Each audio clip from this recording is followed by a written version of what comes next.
Hello and welcome to A24 on the Rocks, where we watch every single A24 in order of release and give you our hot, spicy takes on it. I will be your host this evening as we dive into the 2016 mystery drama, The Sea of Trees, directed by Gus Van Sant, I believe. Van Sant. Yeah, Van Sant. Goodwill Hunting Boy.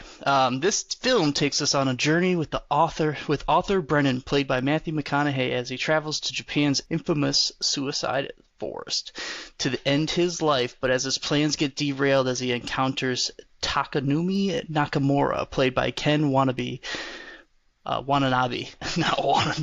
Japanese man who has lost his way. The two men work together to find their way back out of the forest in a story of reflection, survival, and, my God, a lot of flashbacks. But first, let's check in with my co-host to see what they're drinking this fine evening. We'll start with Mr. Kevin K. Konkonachek. Like Cole said, my name is, in fact, Kevin K. Konkonachek, and tonight I'm drinking an old-fashioned made with that Overland old-fashioned mix made by my friends over there in the Appleton, Wisconsin area, using some Jefferson's small batch bourbon whiskey, because whiskey is synonymous with me, and, you know, if I'm not drinking whiskey, I might have a problem. So that's what I'm drinking, and I'm happy to be here. Up next we got... You got any weed with that? No, I would never touch the stuff. Be a lot cooler if you did. All right. I'll just go up next because I just bombarded in there with a Matthew McConaughey reference. I'm drinking a professional Pilsner from Drafting Table in Wixom, Michigan, and it's a crisp German-style Pilsner brewed with noble hops, and my name's Eric. Up next, we have Kelly. Hey, it's Kelly, and I'm drinking the same thing as Eric, so I won't even tell you again, but it's very delicious. Coming up after me is... Hey guys, it's your boy Blaze Fitzgerald Ryan.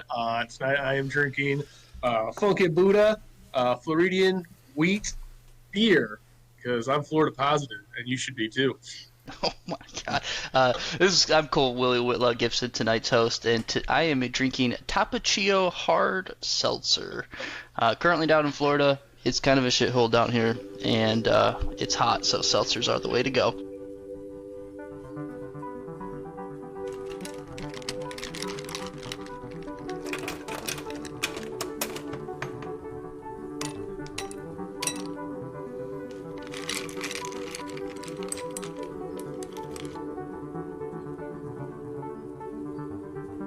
A24 on the rocks. So moving into this film, my first question I want to ask everyone, because I want to remember it, is what is your favorite color in your favorite season? Let's start with you, Kelly. Favorite color is green. Favorite season is winter. Where are you going with this? Mine is forest green specifically. There are actual shades of green that I don't like, but forest green itself, like pine trees, are my favorite. And my favorite season is fall, because I love seeing the leaves change from forest green into a beautiful autumnal hue. My name's Blaze. I introduced myself. You had to drink tonight. I haven't even had one yet. That's the funny part. Okay, so my favorite season is definitely fall, because that's when I was born. I like a good magenta, like dark red. Oh, all right. After that, my favorite color is blue, and my favorite season would be summer. I love the heat. I love all things related to water and water parks and the ocean and fishing and all things summer. So, blue, summer. That's me. Very nice. And my favorite color is green, and my favorite season is the late November, the moment between fall and winter where you get that transition and the crisp, clean air. Football's on, the snow might be on the ground, and it's getting that Christmas vibe going on. So just wanted to kind of get everyone's initial things, because apparently that was a very theme in this film was Mr. McConaughey trying to remember his poor wife's favorite things. And I'm gonna try and remember till the end of this one for you guys. Let's go into initial vibes with this film. We start with Matthew McConaughey playing Arthur Brennan. It starts as a very kind of a somber intro as he is going on a little vacation, let's say. So, Kevin, what is kind of your initial thoughts and feelings as you started this film? And also, was this your first time, or has anyone watched this film? I'm not sure about the rest of these fine folks, but for me, it was definitely my first time. The mood for me was very, like you alluded to, very somber. My first note when watching this movie was, it seems like this man has a lot in his mind. And you could kind of tell that there was a lot of physical acting happening from McConaughey in this spot where he was trying to convey a whole lot of things without ever saying a single word. I did find myself wondering what he was thinking and what he was going through as he was kind of making his way through the airport. So I felt like he did a good job there. As the movie kind of started out, I definitely got a lot of the A24 vibes that we keep talking about throughout these films. A lot of close-ups of various nostrils and eyeballs of our actors, which I come to basically just expect now. Apparently it makes it more important when you stare at somebody close up as they drink a drink or stare off longingly into the sunset. I mean, it's not for me, but that's kind of what they're going for, to give us that intimate vibe right away that we need to be paying attention to this character. So for all of those reasons, they did a good job, and it kind of had me at least hooked to start. But if you read the description of what this movie's going to be about, then you know exactly where he's going and why he's going to be there, which is a shame, unfortunately. I wish I wouldn't have done that. But again, not everybody reads or watches movies the same way I do, so. Yeah, I agree with Kevin that I got the kind of just like what we come to call like the A24 kind of cinematography style and not just the nostrils, but I like that point. But also just like the soft, like with those close-ups, also really soft out of focus areas, and they carry that through a lot. Like they play with sharpness and softness throughout this whole movie. They play with color a lot in it. It's really cool toned, picked up on all of these things. It's really hard to, for me, look past Matthew McConaughey's star power. And I'll say right now, he was probably my least favorite part of this movie, to no fault of his own, other than he was just him. Like, as he is the actor, I'm predisposed to thinking a certain way about him just because of who he is. And that's the fault of nobody but my own, but it's worth mentioning. I like their attention to details about where he's headed. Eric and I were watching it together, and he leaves the keys in the rental car, and I'm like, oh, because he's not coming back. That's the whole point. So those kind of things that they added in there at the beginning, that's a good way to cue up what's coming if you didn't already know, but I think most people probably already knew. I appreciate that insight. Yeah, that's one thing I think I kind of noticed as I was watching this film. I guess I would call it foreshadowing, but it not much of a shadow in terms of how they portrayed some of the things and themes in this film. Right off the get-go, they set it up about him, traveling to Japan. You haven't quite gotten the backstory yet, and he enters the Suicide Forest, which is pretty, infamous around the world, that everyone knows about now, or most people do. And while he's there, seemingly about to take his own life, he stumbles across a man who's clearly needs some help. They start building kind of a relationship as he tries to help him. Eric, I want to know, what is your initial thoughts on how they kind of started this film, and I guess where you thought it was going, and if you thought maybe about the foreshadowing and kind of how they handled that introduction. I definitely thought it was Swiss Army Man without the farts. Very similar plot. And like it kind of is, it's a guy that is gonna kill himself, and then he sees maybe a real person, maybe an imaginative person that helps him out of this hole he's in. And I guess I was like confused a little bit when he was first parking his car, because one thing I noted about this film was that the music and score of it didn't exactly match the very somber tone of the film, and it was like a little too like John Williams-y for me to like match this kind of film, and that kind of like was a negative for me. I mean, like as like it gets more into the film, it does entice me a bit. I want to see what happens. And I'm also, like, I'm kind of a fan of Matthew McConaughey, especially the time between 2011 and 2014 is widely known as the McConnaisance. And this is when Matthew McConaughey really turned Hollywood on its head. And it was known as a specific time in art, TV, and film when he did True Detective, Bernie, Mud, Dallas Buyers Club, Wolf of Wall Street, and then Interstellar. It was a whole thing where the whole art world imitated Matthew McConaughey. And it was back and forth, too. And I have respect for McConaughey. Appreciate that. Blaze, let's go to you next. I want you to talk about your relationship with Mr. McConaughey and what your expectations are, similar to kind of how Kelly alluded to his star power. What are your experiences and thoughts about the man and how he was portrayed in this film? I thought kind of like how Eric alluded to, this was like really a time in what we would call the Matthew McConaughey wheelhouse. It really feels like movies were made for him. And Gus Van Sant, you said he did Milk, he did Good Will Hunting. He has a pretty, spotty but pretty successful career. And Matthew McConaughey, I mean, I don't think that his character Arthur, like the character was very, very underdeveloped, and it stayed kind of underdeveloped throughout the entire film. But I think Matthew McConaughey really brought his charm to the character. I really feel like him and Ken Watanabe.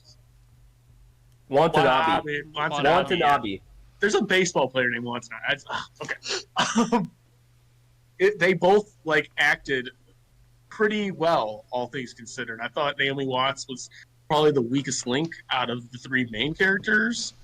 Those scenes where they're in the forest, I really believed them that they were real people. It's just that the script gave them nothing to go off on. So I really I think Matthew McConaughey helped the movie overall for me, but World's Greatest Actor probably couldn't have saved the script. So yeah, good job by Matthew McConaughey for sure. Yeah, so as the film progresses, Matthew McConaughey meets Mr. Nakamori, and who is a gentleman that has apparently slit his wrists but has survived and is currently trying to find his way back out of the forest. And Matthew McConaughey, who's playing Arthur, tries to help him get back to civilization, so that way he could go back to ending his own life in the forest. During that initial scene, they end up doing one of many flashbacks where they introduced Naomi Watson and kind of start building the history as to why he's there. Kevin, what is your thought on the use of the flashbacks in this film and kind of the introduction of Naomi and how that relationship started to be built for you? So, my first opinion on the flashbacks is that they were awkwardly introduced, meaning that the choice of the transition and the choice of the placement of the flashbacks felt jarring and awkward to me.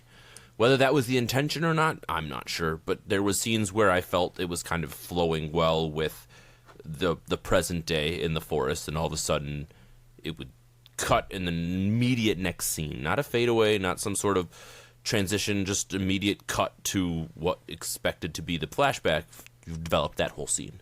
So for me, it was not exactly as clean as I would have liked. It was incredibly self-reliant on the flashbacks, which I didn't necessarily like either. It felt like there wasn't as much content in the forest as there was being explored in the flashbacks. And a flashback should be, in my limited experience, an example of something small, something quick, something that you can grasp that will move your present-day plot forward, not the opposite way around, which would have the small clips of the present day and the extended long plot point in the back. I didn't enjoy that part, and especially when we get further on in the movie, and we'll kind of touch on to, the ending there and the flashbacks. But the major driver of this movie was felt via the flashback, and that just hurt for me. It took me out of the meaning of the film from a deeper level, I suppose. It wouldn't have been my choice, put it that way. I don't know how else I would have done it really in this circumstance, but just the way it went about just wasn't for me. Yeah, I will say when that first flashback hit, it was very jarring to me, and as they continued throughout the film, I sort of became of the opinion that they were almost competing for the story about what one we really wanted to pay attention to, instead of maybe supplementing or adding additional backstory and progressing the story and making it more valuable and making me care more. I felt like it was two stories trying to compete for screen time, and they kept fighting with the remote as they flashed back and forth. The film progresses, and Matthew McConaughey is trying to help his new friend out of the forest, and they're doing flashbacks. They're starting to build the backstory as to why he's there, and kind of build that relationship with Naomi Watts, his wife at the time in the film. Kelly, what did you think about their relationship and how they built that, and what what feelings did they give to you, or did those flashbacks, and what did you take out of it? Yeah, so I would say that the flashbacks for me became the part of the movie I cared the most about, and then what was happening in the Sea of Trees was kind of almost his just own inner turmoil. So I was more curious about the flashbacks. I enjoyed those scenes more because of the conflict that was going on, and it reminded me of Marriage Story. It reminded me of Malcolm and Marie, but it came before all of them. So I think there's something to be said about these kind of like dramas between husband and wife that are like really quite based in reality. They both have mental health issues that they're not addressing and taking out on each other or using substances to deal with. And it sucks, and you can tell that they care about each other. Something that I liked about the juxtaposition of back then and then to the Sea of Trees was it shows Arthur to be somebody who he finds himself when he cares for people. So even when he's arguing with his wife, even when she falls asleep drunk, he's taking care of her, even though she's going to get up and they're going to argue. When he finds the guy who has slit his wrist in the woods, he doesn't leave him. He's going to take care of him. And they juxtapose those scenes just like back to back. So I think that's one of the examples that I wrote down, and I think that they kind of try to blend that pretty well to kind of carry him along. In those backstories showing their relationship together, you think that there might be one catalyst that drove him to go to the Sea of Trees, and then you find out it's a completely different one. So I always like a subversion of expectations in that way, and we probably all have different opinions on how they went about subverting those expectations, but I appreciate that they did it. So yeah, to sum up what I just said, living in the past areas of the movie was a lot more fascinating to me than even being in the forest. I'm very curious, Kelly. What was your expectation, and then what was it subverted with? I completely thought that they just had an argumentative marriage. Maybe they were going to divorce, and he just was going to give up. Because he gave off a lot of symptoms of depressions, like even in the very first scene of those two together. Very just apathetic and only lit up with irritation. So it's like, okay, well, clearly he's been dealing with this and he's not doing anything about it. And even his wife is getting sick of it. So that's how I was interpreting it. I thought that would just drive him. No, I think that's absolutely exactly where I was at, too. I thought that the way they launched into that competitive marriage right off of the scene, the way that they made it such a major focus, and not only that, but they made the dialogue very, like, almost witty and complicated and way more interesting than the rest of the film's dialogue. And then it really felt like that was going to, like you said, be the major focal point on maybe driving him to that position. And then they go off on this weird jumping of the shark when it comes to the ending of that whole thing. But I would agree with you for the most part. I agree with the flashbacks were of the way they portrayed that relationship. I think they did a very good job of showing a relationship that's struggling in kind of a realistic way, but then they kind of pull up the rug right from out from underneath you while you're watching this movie. You have this flashback. You have a man who's clearly, obviously, he's at the forest. He's ready to take his own life. They're showing flashbacks of a marriage that is, not in a good spot, very unhealthy.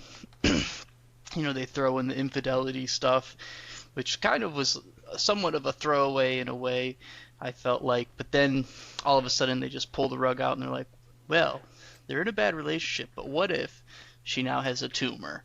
And then they like completely changed the direction, and it kind of, again, it was, to me, it felt almost jarring. Blaze, what were your thoughts on how they sort of changed the story almost in that point? Again, I don't think I was subverted the way that Kelly and Kevin were. I want to say, like, these transitions were so clunky, they were so jarring, and I think someone already said it, but it felt like there were two separate stories competing for the limelight.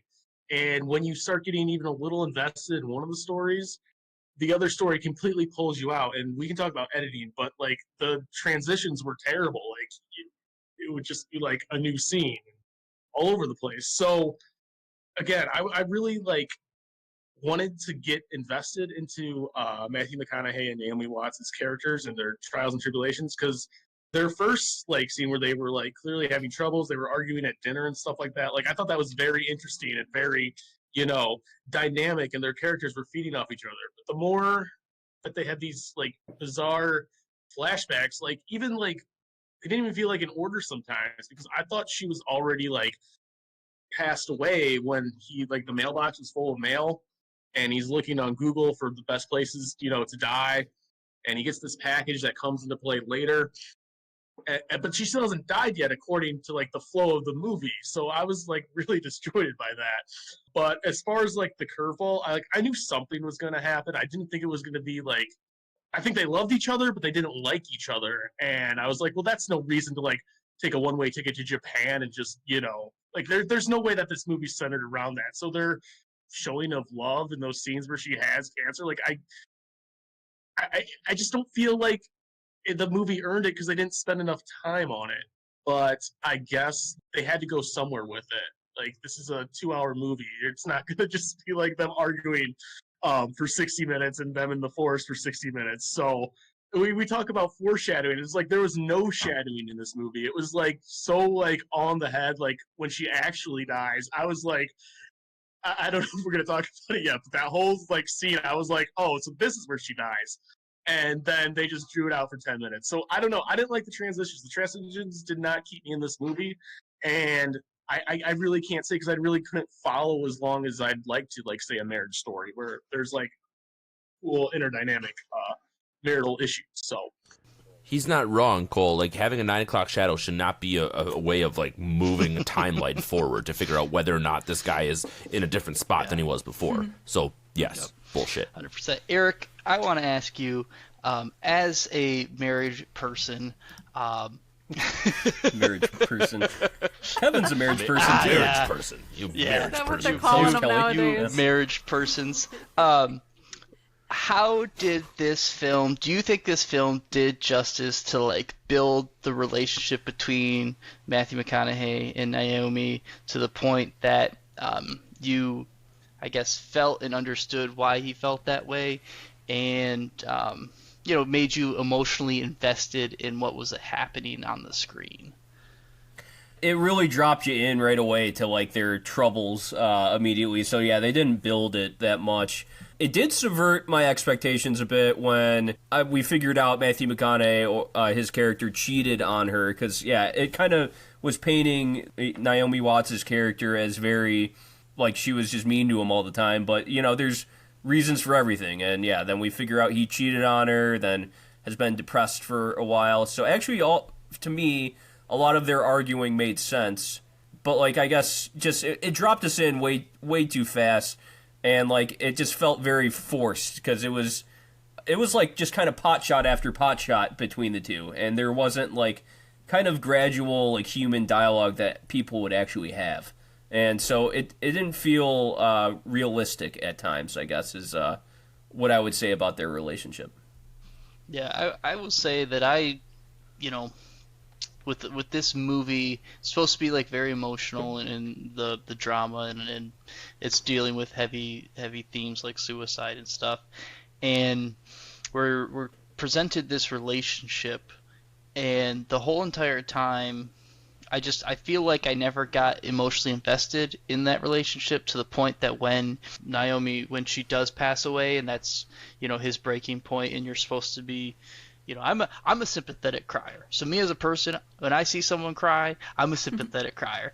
So, but and in this movie, I really didn't feel anything when she passed away. I felt we could kind of jump to that scene.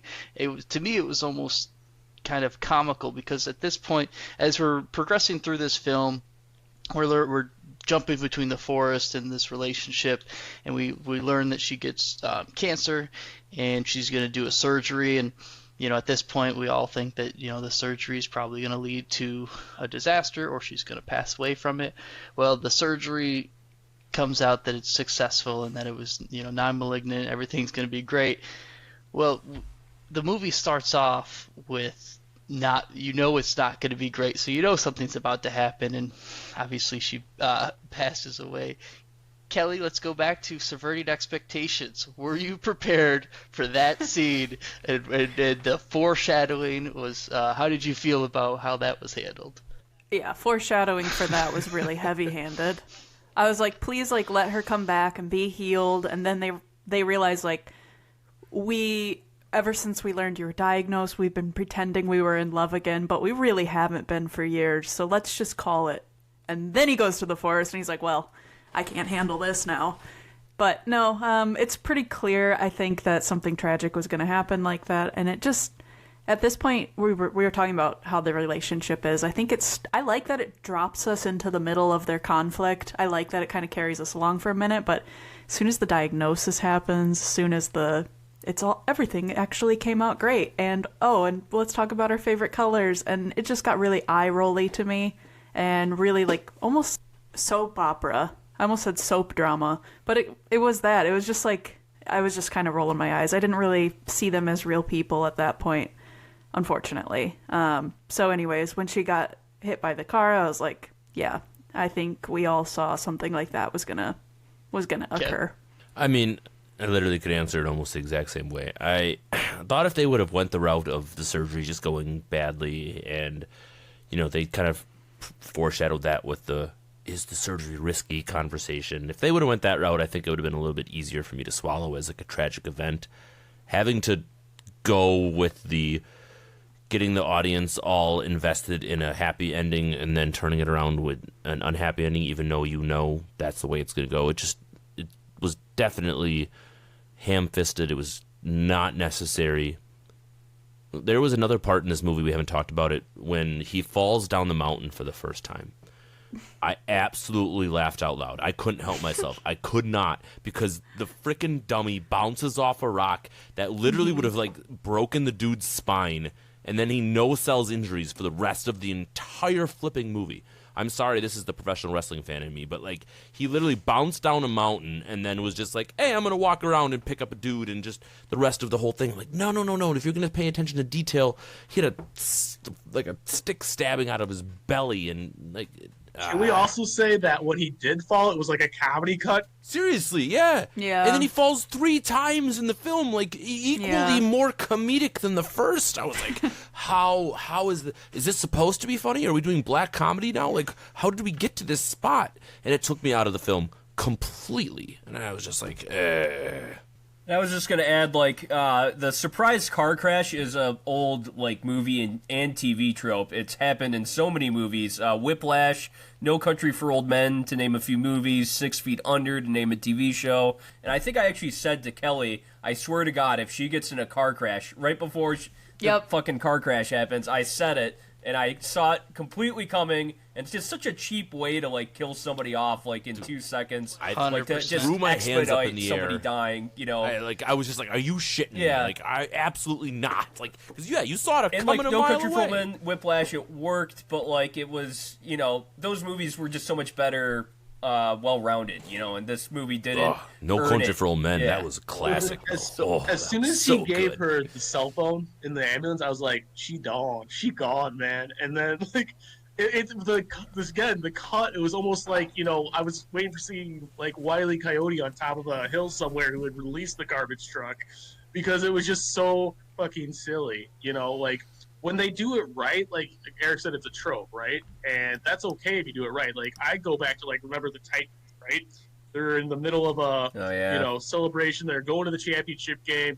and Tom Hanks' son is just driving down the road, and then That was Colin Hanks? Colin Hanks, yeah. Holy shit! He was in Remember the Titans? Yeah, I did right? not know that. No way. Here comes the Google Yeah, check. Google Hold on. check. But continue your point as they're checking you. No, he was not in Remember the Titans. We're all in Remember the Titans. Now this, we're Maybe Chet Hanks, but no. Chet. I want to give a shout out to an A24 movie that we've already watched that had a better, more unexpected car accident scene. You guys know which one I'm talking about? Was that Rover? It's Bling Ring. Oh, Bling Ring. Yes. Oh, yeah. Oh, yeah, I think I kind of remember that now. Yeah. Gosh, that movie's not that memorable, Yeah, I I was gotta gonna say. say, I But, think yeah. I blacked that movie out of my mind. What was the one with the Jeep flip? The Jeep flip, and they just... Oh, yeah, Mojave. Mojave. Oh, that was brutal. You also have a Kelly liked that one, though, spectacular, so I can't be too mad. spectacular now. Oh, yeah, Crash surprise. there, too. Somebody getting hit by a car, surprise. Yeah. Yeah, but What was the point of this question again? Another overused trope in this film was establishing wife is drunk wife because she says embarrassing things at dinner in front of friends. I thought that was like kind of... It does get used a lot, yeah. I've seen this everywhere, and then husband's like, "Oh, she just wants to embarrass me, and now she has the crowd." I was like, "Oh my god, what's the Cole, stage are of you our going to get a lives?" Like, plus-minus ring like Matthew McConaughey has in here? oh yeah, Positive and negative, man. 100%. But well, that's like, so this movie, if we're talking about tropes and stuff, something that drives me crazy in films, and I just watched another movie that more of a popcorn flick, 65 with Adam Driver, about dinosaurs and all this crazy shit going on. It's where Yeah. Oh, yeah. you have a film and there's a stake or there's an expectation, and then that stake it changes, it gets risen up and up, or things like in this movie, he starts out at the forest ready to take his own life, and you think it's because he has a failed marriage. Well, no. Then you find out, well, maybe it's because his wife that he started reconnecting, and they tried to convince you that they were in love because she had cancer and is terminal. Well, no, that doesn't happen either. It's because she gets hit by a car on her way between hospitals after they saved her and everything. It's like, I don't know, you don't have to keep ratcheting it up. And they did the same thing with the survival stuff, where it seemed like every step they took, they were, to get over an obstacle, there was a bigger one there. Like, he falls down a whole cliffside, he gets a stick jammed into him, walks that off, and then it starts raining, and they're like, oh, we got to get out of the rain. So they find a cave, immediately have a flash flood come and like sweep them away out of nowhere. And then surviving that with nothing. He keeps his glasses on, not a bruise, just gets up and walks off of that without Can't lose problems. those glasses. I know you're the host, Cole, and you normally would be in my position, like, ratcheting up the unrealistic aspect of this film, but come on.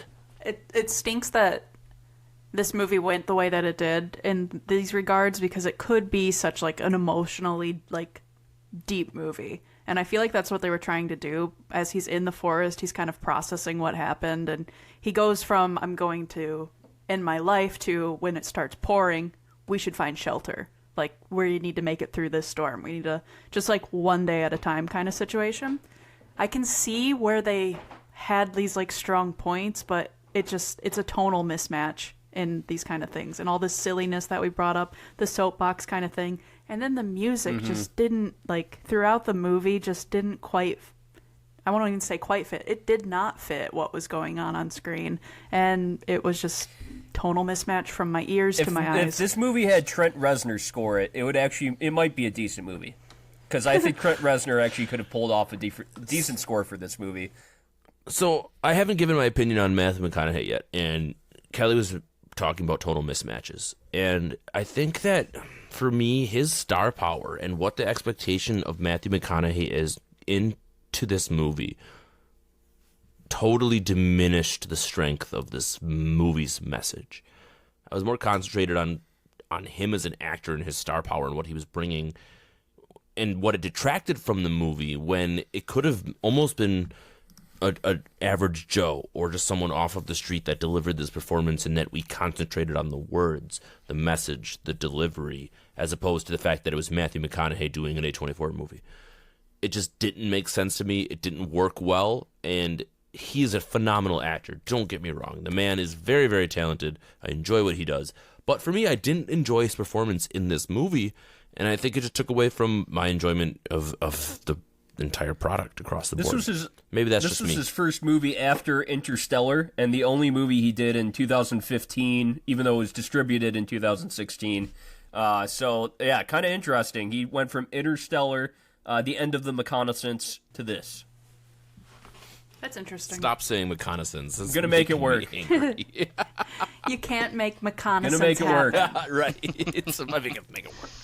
That little maneuver cost him 51 years. 51? That's rookie numbers.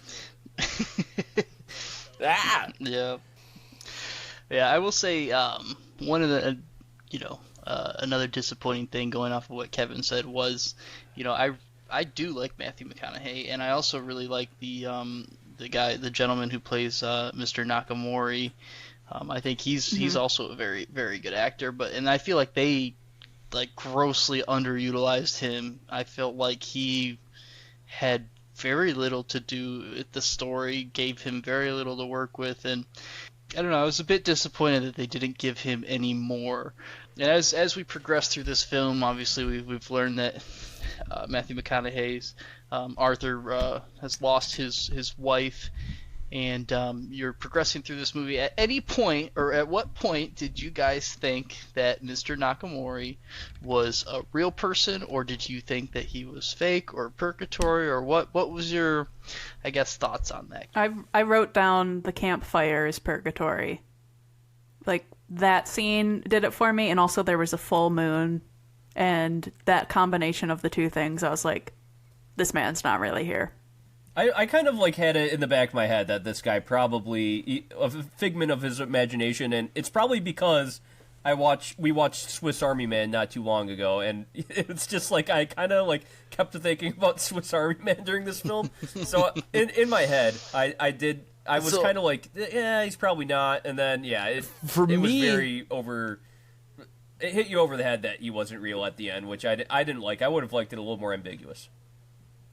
Yeah, I would agree with you completely. For me, it kind of came across in the absurdity of someone going to the suicide forest, about to kill themselves, and then all of a sudden turning 180 on a dime to help someone in need randomly.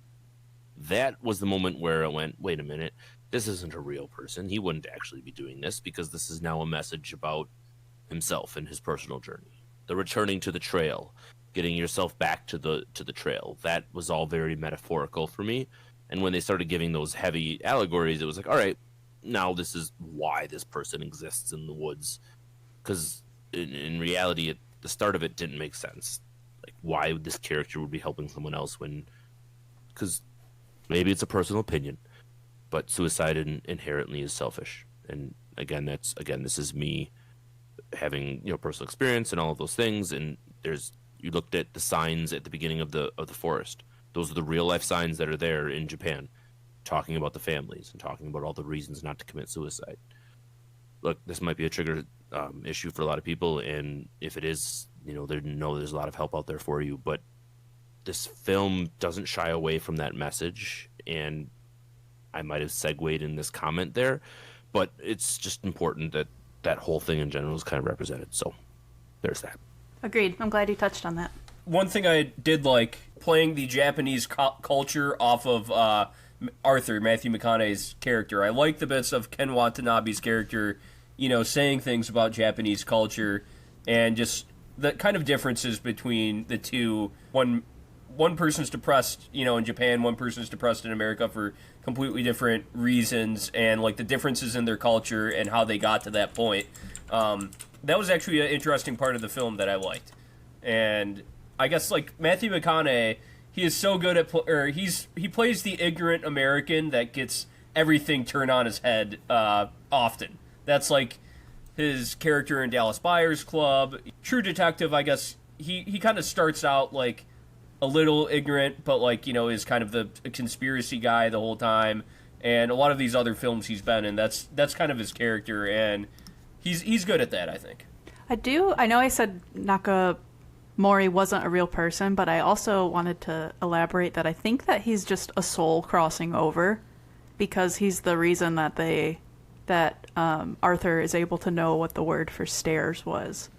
I also was like, how convenient is it that this man in the woods is able to speak English so well he can converse with this American?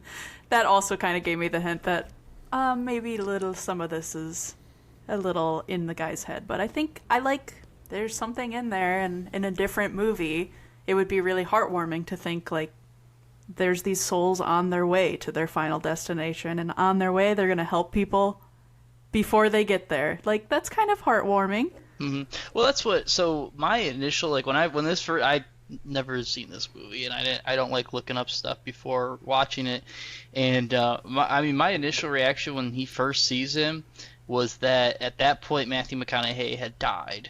He had taken all of the pills and had died and was stuck in the purgatory, and he had found another soul or another spirit that had done the same thing and had cut his wrist, and they were together going to essentially leave the forest, but enter whatever their belief system, heaven or all this stuff. That's what I thought, and Yeah. I was like, okay, I can vibe with this. And then they started doing the flashbacks, and my hopes were slowly turned to not be true and crushed, and that was kind of disappointing because the result of the actual story that was told, I felt, was kind of lackluster, and I don't know, it just felt, I guess, void of a lot of emotions that I was really hoping that this film would kind of invoke out of me. I just felt like they struggled getting to some of those heavy topics and really exploring that stuff. So, but as we get towards the I guess end of this pod, and before we give our grades, one last thing I wanted to touch on was a theme throughout this movie that they start exploring and expanding is his relationship with his wife. Is he's realizing he doesn't truly know her, but you start to piece together that he actually does. It's just in his subconscious, I guess. And you're talking about the colors and the favorite season. A key piece apparently is her favorite book as well, and I want to know, one, what kind of maniac has their favorite book be Hansel and Gretel? That just blows my mind. But two, I want to know what all of your favorite books are, and we can start with we'll start with you, Blaze. That's a tough question. That's like asking someone their favorite song on the spot. I'll tell you. Is it Where the what Wild my Things favorite. Are? Yeah. My favorite book to read when I want to read a book. So I guess this would be my favorite book, but it's also real. No, it's The Stand by Stephen King. Okay. The unedited version. I just really like the way that Stephen King creates characters. He's not really the best atmospheric writer, especially for a horror movie, but I like the way that you get invested into his characters. And the book, The Stand, especially the unedited version, it's already a long book, but the unedited version ends up being like 2,000 something pages, and it just really fleshes out everyone. So again, I don't know what my favorite book is. That's like way too broad of a question for me. Let's go to you, Eric. I guess I'll give you like two answers here, because my first one is just like an all-time favorite of mine, which is just a kid's book. It's The Giving Tree. That I went to a Montessori school when I was in preschool, and it was actually called The Giving Tree, and that's just like a story, very basic story that stuck with me my whole life. And I guess my favorite book that I have read / see, I'm a mailman, so I listen to audiobooks sometimes when I'm on my route. Favorite book I've listened to / read in the last 15 years was the autobiography of Malcolm X as told by Alex Haley, and the audiobook is actually read by Lawrence Fishburne, and it's so wonderfully read, and also just his life story is fascinating. And so I would say that's probably my favorite book that I've read / listened to in the last 15 years. Kelly? I didn't realize it till now, but my favorite book actually draws some parallels to this movie. It's called The Humans by Matt Haig. And he, as an author, talks about depression and mental illness a lot with his own life. But this is a fictional story about an alien that comes and lives in the body of a Cambridge professor who has a life filled with turmoil and is suicidal himself. But this alien drops into his body and has to figure out how to live as a human. And it's really comical and heartwarming, and you kind of see humanity through some new eyes. It's such a good book. It sounds very cool. Sounds very interesting. What about you, Kevin? On a completely 180 from philosophical awesome books, I've been reading a lot of wrestler autobiographies recently, which has been actually pretty illuminating. Tales from the Road, things like that. John Moxley, the Young Bucks.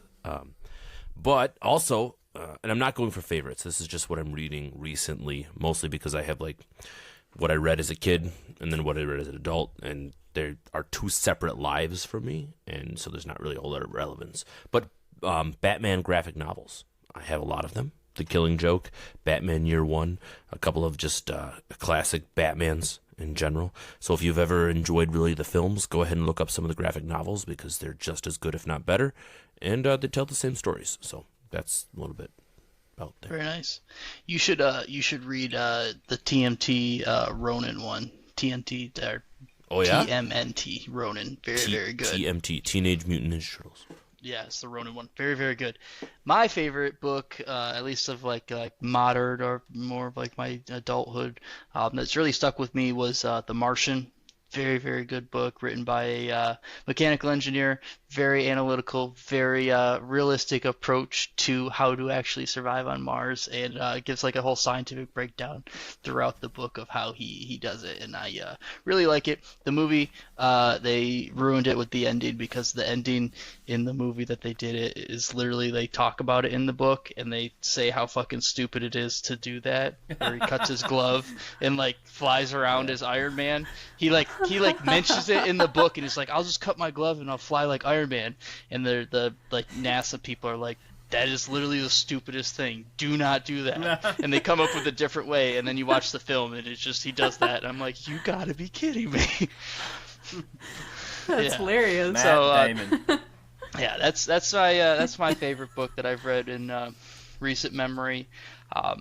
Going back to The Sea of Trees, the ending of the film basically ends with Matthew McConaughey eventually getting rescued. He gets out of the forest, goes, gets to the hospital, gets treated for 2 weeks, and then goes back to the forest to find his buddy, where he, finds his jacket covering an orchid, which turns out to be his wife's favorite flower, apparently. He smuggles it back across the country through customs. I don't know how he possibly could have done all of that, but he makes it back to the perfect place, and he, I guess finds peace in knowing that apparently he did actually love his wife, and he wasn't a terrible person. I suppose that's how this film ends. Yep. Does anyone? And he's got a bunch of orchids. Does anyone have any closing thoughts on the film before we give our reviews, or anything that I did not touch on that you would like to kind of say a little piece about? For me, you guys touched on it a little bit, but I want to echo my sentiments with the music. I did feel that it was very out of place. The first 5 minutes felt like I was in some sort of Tinkertown or some Toyland. It was very upbeat and jovial, and then as soon as they hit the forest, it got dark. Maybe that's, again, what they were going for as far as the juxtaposition of the sounds. But for the most part, I agree that the soundtrack didn't necessarily fit what they were going for from that perspective. So just wanted to put my 2 cents in there. Yeah, so I know we panned this movie a lot, but I just want to say there was a big positive in this movie for me. I thought the cinematography was fucking amazing. I put down so many, it's good cinematography when you can put down a lot of cool adjectives. It looked lush, misty, ethereal. I really felt like the setting and how they shot the setting was absolutely just like top tier, and I don't know, it can only get you so far, obviously, but man, they made those woods look like I want to visit Mount Fuji now. Like, I want to see like everything that they have, even like the ranger station. Like, it was just so like, man, it could have been such a cool metaphor for his journey, the background, and they really just kind of threw it away by having all these transitions. And we could have learned about his past spirit or ghost or whatever we want to call him. But we had to do it the cheap cliche way. cliched way, but the cinematography, A plus. That's like I was astounded by it. Yeah, I agree. I really enjoyed the cinematography. I also the set, like the areas that they filmed for the forest was very beautiful. And actually, a fun fact: the majority of the location in the forest was actually filmed in Massachusetts in a place called Purgatory Chasm. They did a minimal amount with the actual mountain of Fuji, but the forest itself was in Purgatory Chasm, Massachusetts, which I thought was quite funny given the fact that we're kind of playing with the whole purgatory theme. So I just wonder if the director just grew up in Massachusetts and wanted to write a weird story about it. But anyone have any other? Oh, go ahead, Kevin. Oh no, I just thought I read that they had problems getting a lot of permission to spend a lot of time in Japan. And that's kind of why they went with the alternative. Chris Sparling is the writer, stealing and he's from Rhode Island. So, and then Gus Van Sant, different director than writer in this, but yeah. Gotcha. My kind of question for everyone, because I don't have an answer, is when you watch a movie like this that wants to take you through this deep emotional journey, it usually has some kind of message at the end.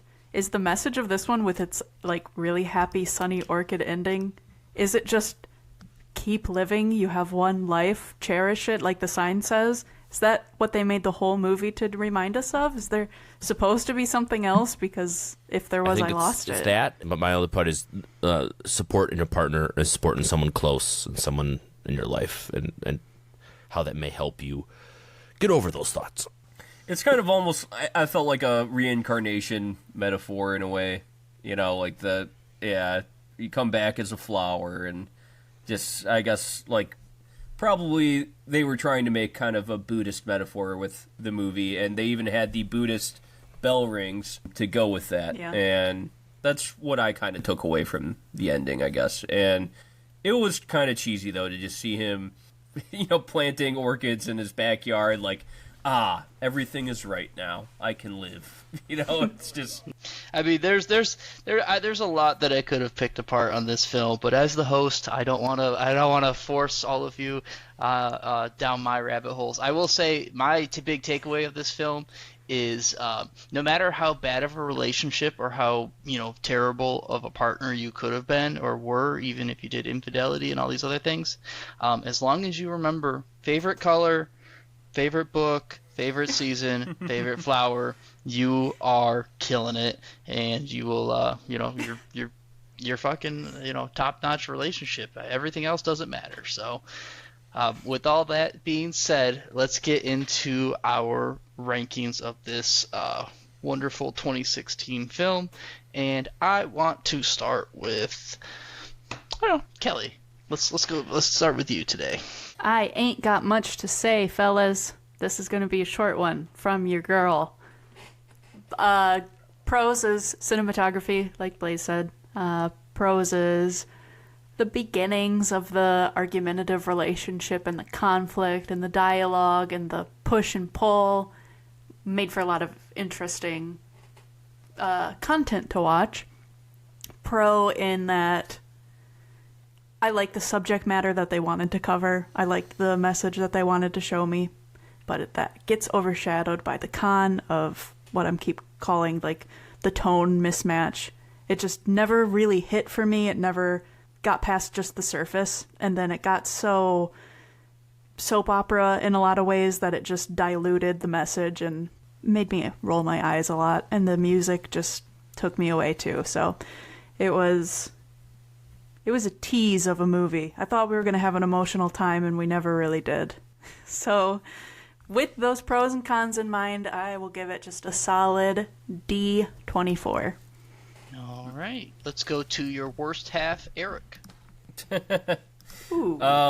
Yeah, I agree with like what we've been saying. The music really didn't fit the film. It felt like it was too long, too. It was an hour and 50 minutes. If they just cut down the whole film to hour 30, like Cole always loves, a 90-minute film, we had completely different music, and maybe if she just died like in the surgery instead of in a surprise car crash, I would have enjoyed that much. I mean, Not like I wouldn't have been happy about it, but like it would have been a better part of, way to do the film. And I actually think the actors, like, they did decent with this, even though some of, like, the Naomi Watts and Matthew McConaughey, like, argument scenes felt forced. And I did like two different cultures at very hard points in their life talking about, like, what is troubling them and how, their cultures deal with it in their way. So that was an interesting part, too. Overall, I mean, yeah, this movie wasn't a good film. There's movies I hate a lot more than this that we've watched on this list. Like, out of all the films we've watched, there's movies that really, really piss me off and, like, get under my skin for all the choices they made. And this isn't exactly one of them. The car crash, that was annoying. But I'm going to give this a D plus 24 just because, like, yeah, there's parts I like, parts I didn't. But, like, the parts I didn't kind of outweigh the parts I liked. I will go next, and we will leave Kevin for last. But I enjoyed the start of this movie. I thought it was, kind of set the tone and was very beautiful. And, I was excited for the potential story. And I may have, like, tainted it with my own thoughts of how, I thought that he had passed away and he was finding another soul. And then that turned out not to be true. And then the flashback became quite jarring. I felt like the relationships in this film were very hollow and not fleshed out. Didn't make me feel a lot, especially for a film that deals with a lot of heavy themes of, suicide, troubled marriages, infidelity, seeing a loved one pass away. Like, all these things are very heavy, but I didn't feel like a lot of emotion coming out of it. And maybe that was part of the sound design stuff that you guys were alluding to, where I just didn't feel what I think I should have felt. I just wasn't getting that from the movie. Also, there's a lot of just weird things throughout the film that kind of bothered me. The biggest thing was the car crash and him falling off the cliff. That car crash was seen a mile, everyone knew that was going to happen. I mean, like, the only person that didn't see it was apparently the guy driving the ambulance. The Damn. The foreshadowing was very heavy-handed. I don't know. A lot of things bothered me in this film. I am gonna give it a solid D24. I think the cinematography was a high point. I liked the actors and actresses in the film. I just felt like the script and all of the stuff around it really struggled with it. And before we go to Kevin, I did want to read a quick review from someone else that gave it 5 stars on Amazon. It's a quick 1-sentence review by Scott Russell, and he said, "You'll want to turn it off, but hang in there. It pays off in the end. 5 stars."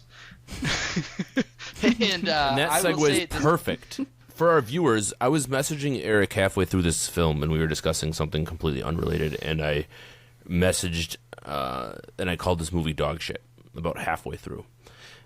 And I will lead off by saying I really did not like the first half of this film. It was a tale of two halves for me. The first half was plotting. It was slow.